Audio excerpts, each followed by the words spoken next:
Boa tarde, boa tarde. Olha, a mentira é uma depravação. E depravação significa, entre outras coisas, falta de rigidez moral, de decoro.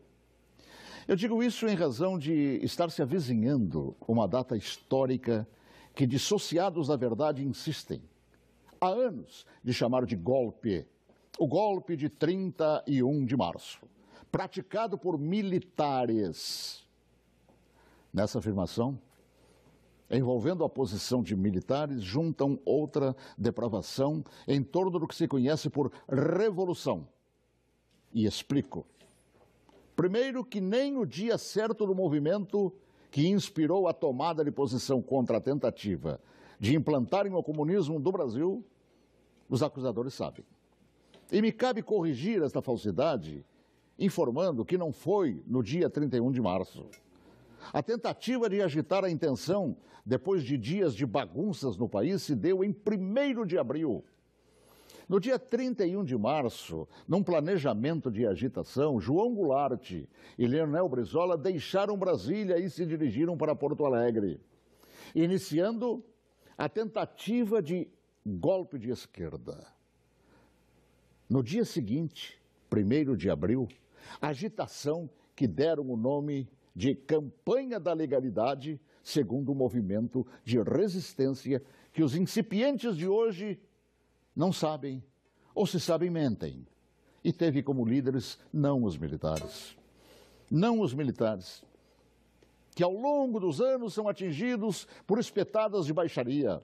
A liderança daquele movimento revolucionário pertenceu a civis que inspiraram o povo brasileiro a sair às ruas aos milhares em todas as capitais, em passeatas que ficaram conhecidas como Marcha da Família com Deus pela Liberdade. E os civis que promoveram e lideraram a revolução foram os governadores, civis, repito, do Paraná, Ney Braga, de Minas Gerais, Magalhães Pinto, da então Guanabara, Carlos Lacerda, do Rio Grande do Sul, Hildo Meneghetti, de São Paulo, Adhemar de Barros, de Santa Catarina, Celso Ramos, além dos jornalistas Roberto Marinho, do Globo, e Assis Chateaubriand, dos diários e emissoras associados, esta última empresa para a qual eu trabalhava.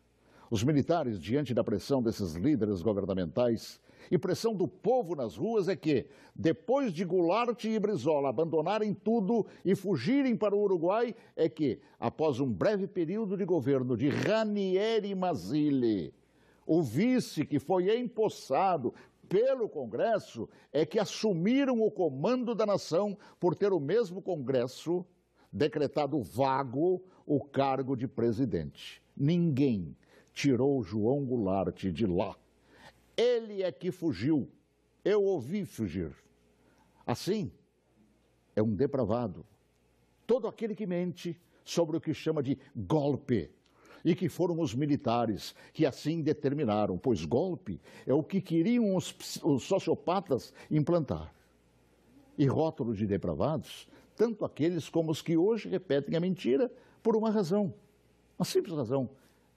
Era eu, o locutor, que foi obrigado a entrar na marra no estúdio da Rádio Farroupilha naquele 1º de abril, conduzido por Goulart e por Brizola. Eu fui sequestrado e testemunha ocular da história, talvez, quem sabe, a última no Brasil, e ali ficado na cadeia de rádio chamada Cadeia da Legalidade. Eu fui nomeado oficialmente por Goulart e Brizola, lendo ofícios redigidos e patrulhados por um bando de agitadores. Eu acompanhei toda a história, também depois, através do tempo, e todos os seus capítulos não cabem aqui. Mas digo mais, todos os jornais brasileiros apoiaram os governadores civis, líderes daquele movimento, assim como apoiaram os militares depois que assumiram para botar ordem no país. Todos os grandes jornais brasileiros, com exceção do chamado Última Hora.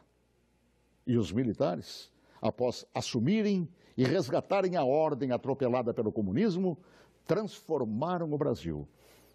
Assim, pela verdade dos fatos, que se honre neste fim de semana os 55 anos do movimento que evitou nos transformarem numa Venezuela de hoje, na qual o povo não conta nem com papel higiênico.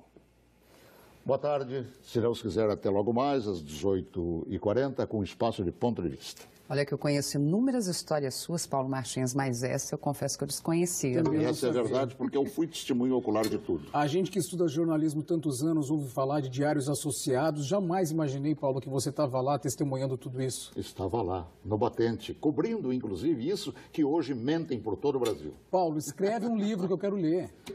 Tá bom? Já comecei. Então tá bom.